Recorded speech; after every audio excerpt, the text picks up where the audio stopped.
Good morning, everybody, or good day, whatever you want to call it.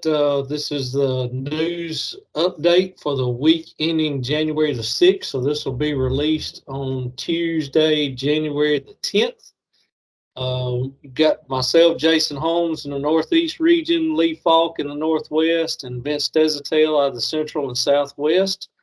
We are happy to be back with y'all after a quietus for the Christmas and New Year's holiday. We don't, as we get into the markets a little bit later, we don't have a whole lot of markets to report on just because everything's been shut down. But I think we got a good bit to talk about just in terms of field conditions and the way it looks around the state. So with that, I'm going to kick it over to Vince and he'll get us started. Vince, go right ahead. Thank you, Jason, and Happy New Year to everyone watching and listening today.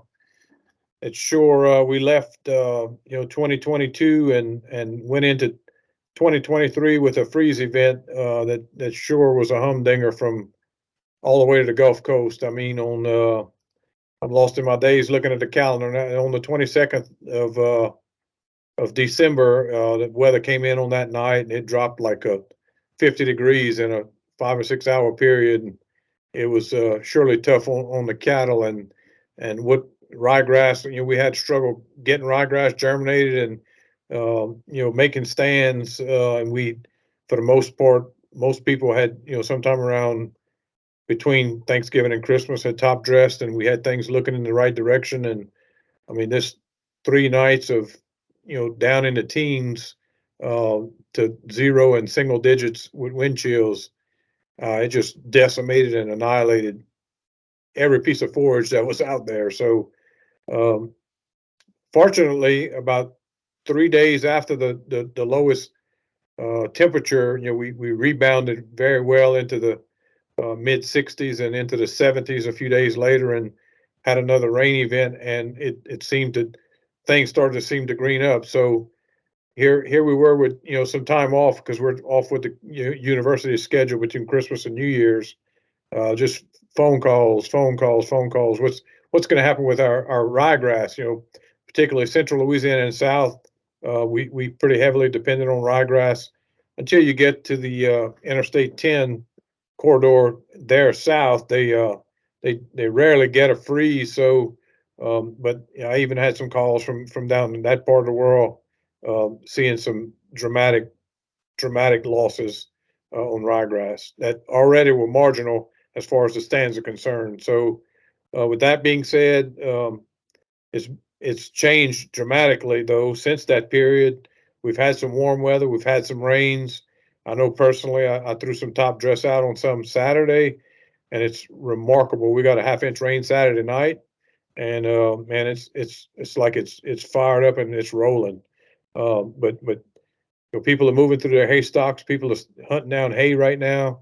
Um, I had one call through the holidays, and where can I find some born kept hay, to be bought? I said, there's none. He said, "Not really?" I said, "Yeah, there's none.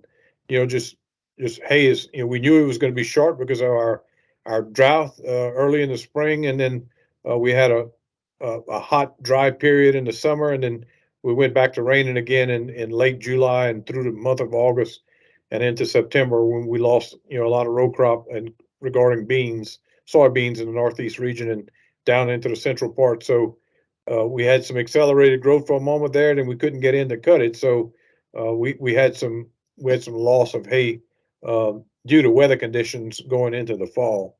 Uh, Hay is getting short. We're still seeing a lot of trucks running around with hay. I'm not sure if it's going out of state, but I know there's some hay being moved around amongst producers in Louisiana. So um, it's going to be a blessing when spring really gets here and the threat of any more cold weather is behind us, because it's sure been a challenging 22 and the freeze that just losing all that forage. There's a lot of thin cattle out there. I had an opportunity in mid-December. I was went into east and central Texas, almost into the hill country, and by golly, there's a poor in Texas. I'm gonna tell you, just from what we've seen off the roadside, and some of our local veterinarians who one in particular participate in our Master Cattleman program that ended the second week in December, and A lot of parasite issues, a lot of thin cattle. It's gonna be interesting. Jason will talk about the markets, but the market seems to be on the uptick. For those calves that are ready to go on wheat. I don't know how well the wheat sustained the cold period in the true wheat country into North Texas, Oklahoma, Kansas. But I know the wheat in South Louisiana, uh, like the rye grass and other winter forages, took a beating. But we're seeing a rebound, so hopefully they get to top dress that and make a good crop out of it. But I'm sure there'll be some yield issues regarding the freeze event. So, with that being said, we've got moderate to mild temperatures right now. Again, the rye grass is on a rebound, but it's costing everybody an extra shot of nitrogen. And nitrogen, I know what I picked up was in the mid 700s on Friday. That hadn't softened any. It was a little softer than that in the fall, but it's ticked back up just a hair. Fuel prices have come down, but they're starting to go back up. So it's kind of the same song and dance that we're faced with. Hopefully that we get an uptick in calf prices that we can offset some of these high costs and or make it more palatable moving forward. So it's about all I have from the central region. It's spring will be very welcoming here in hopefully 45 to 60 days.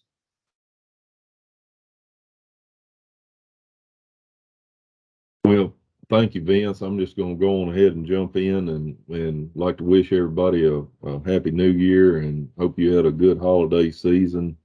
Um, Glad to be back with y'all. Kind of missed talking to y'all and ranting and raving a little bit. My wife had to listen to me rant and rave some about some of the things that I usually fuss to y'all about. So anyway, we experienced, of course, the same cold conditions that Vince saw down south. Kind of hit us a little bit before then.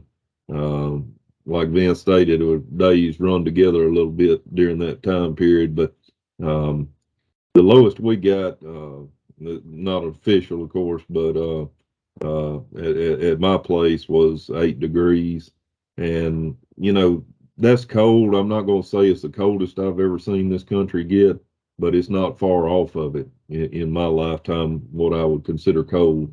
Thankfully and gratefully, there was no winter precipitation that was that came at that time. And like Vince stated too, phone was ringing off the hook about ryegrass and winter forages and what we were going to see.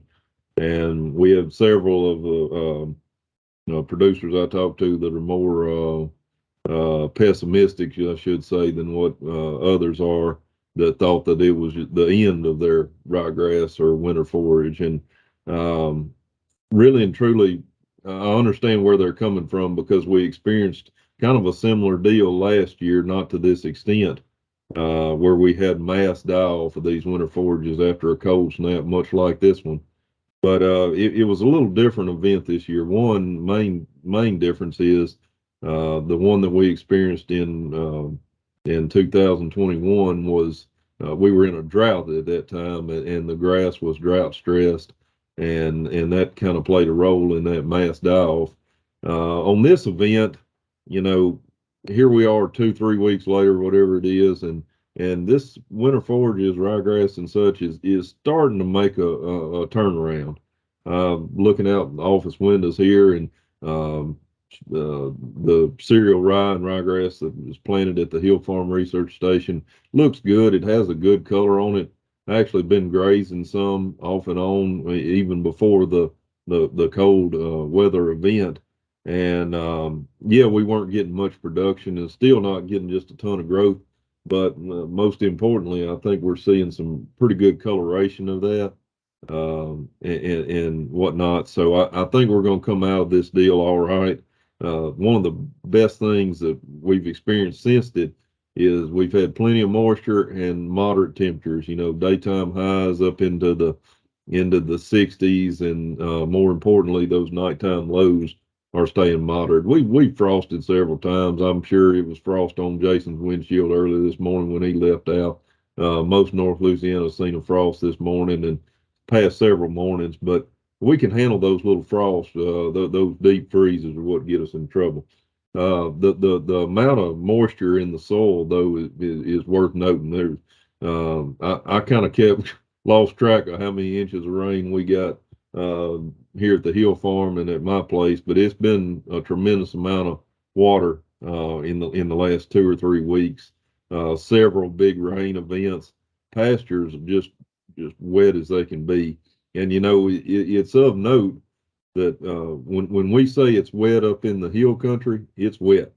Whenever it's wet up our way, that means something.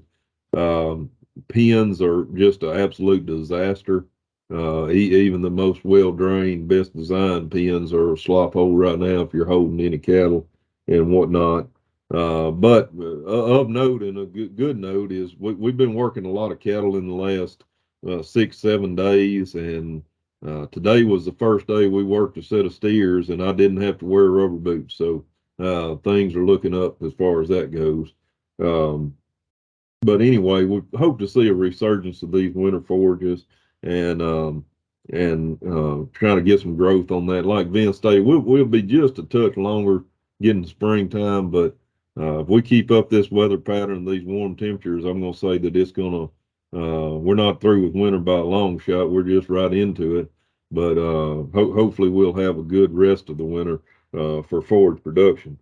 Wanted to talk just a minute about winter supplementation because I've been getting several calls about it, and not going to give a winter supplementation talk by any means because we've got all that. If you access one of our any of our websites or our YouTube channel, for sure, there's tons of Beef Brunch educational materials about winter supplementation. But I do want to make mention because I am seeing a couple of signs with the high cost of these inputs on feed or in whatever variety you're buying, whether it be tubs or if you're buying raw commodities or what have you, or pre-mixed feed, um, seen their high costs kind of keep some people from getting started supplementing their cattle. And my goodness, once you get those body condition scores on your cow herd down low, it's hard to build back up and climb back up that hill.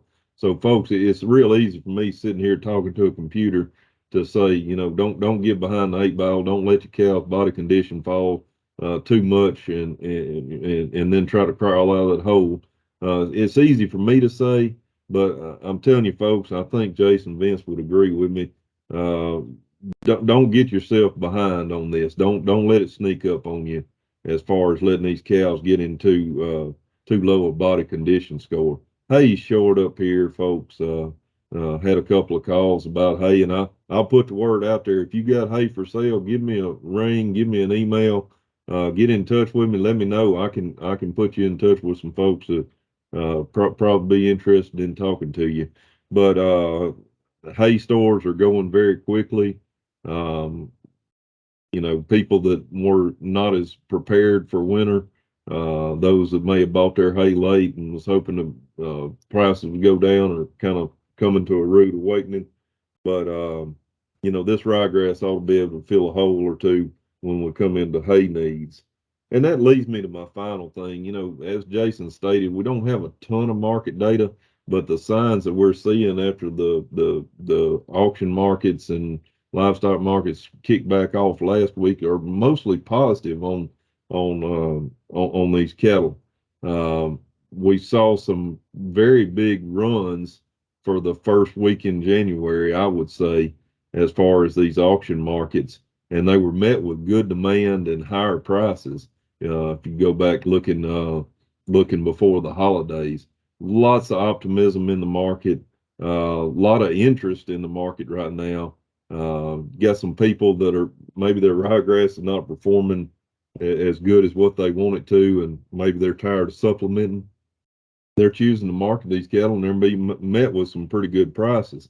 And I kind of struggle sometimes on this report. I feel like a broken record sometimes, but then again, I feel like everybody needs to be reminded, do your research when you're marketing your cattle, folks. We live in a day and age now where there's tons of market information, not only just at your fingertips.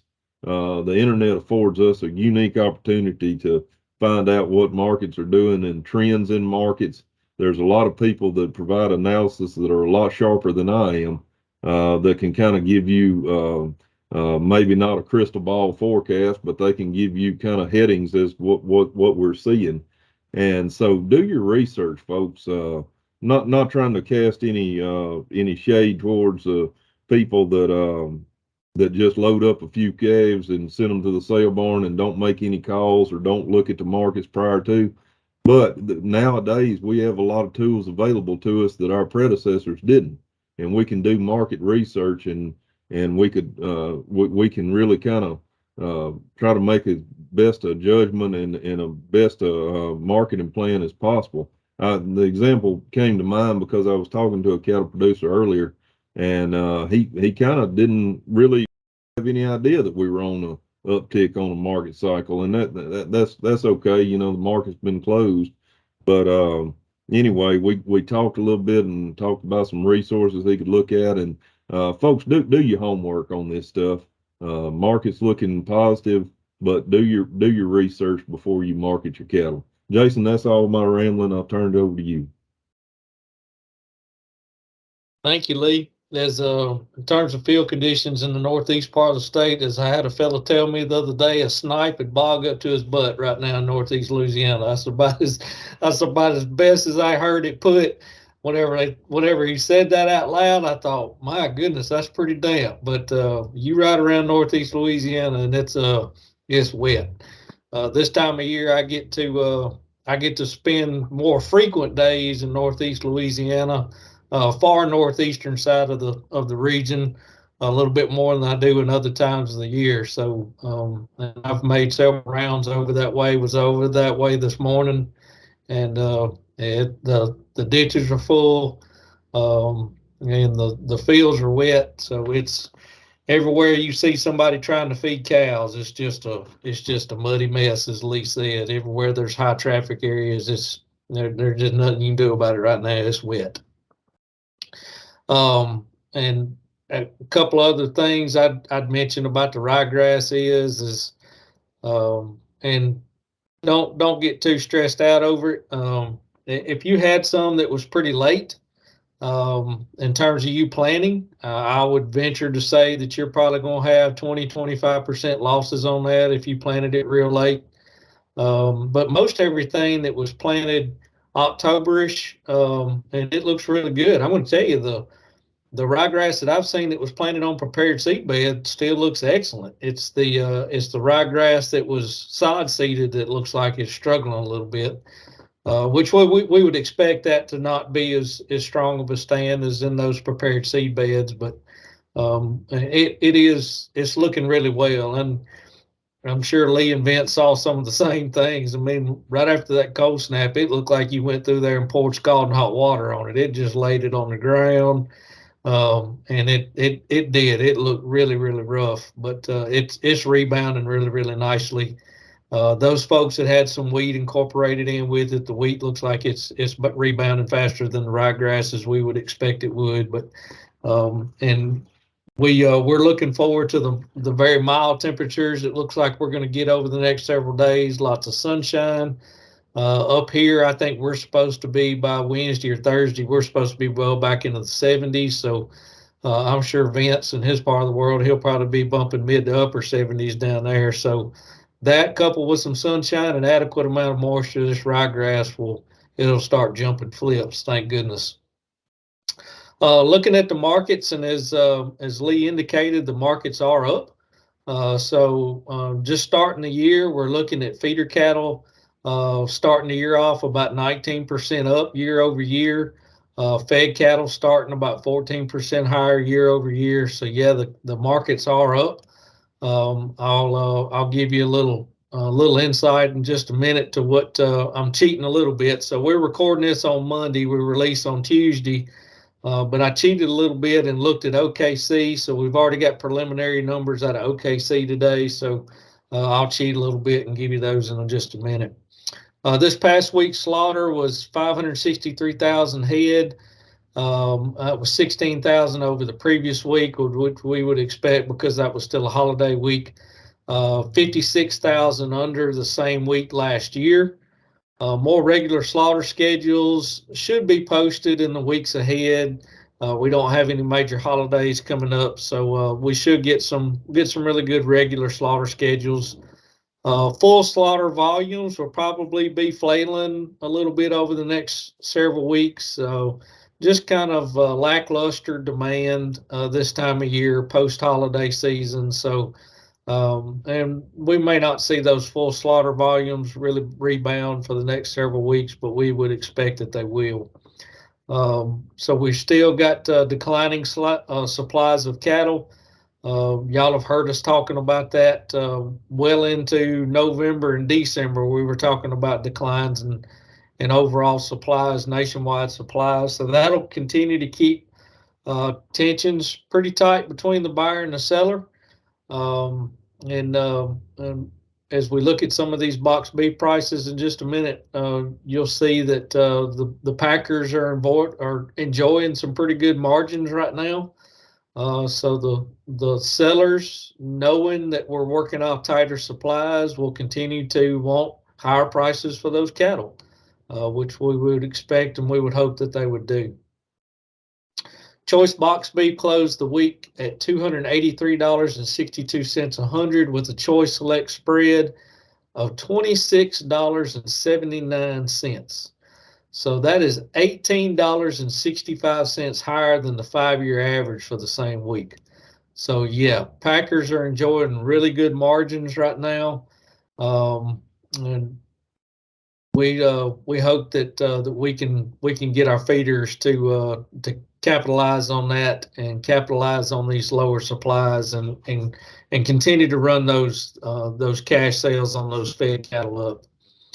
As reported in the National Weekly Direct Slaughter Cattle Negotiated Purchases Report, those live cattle ranged 153 to 161.50 on a confirmed 73,664 head reported in that negotiated purchase report.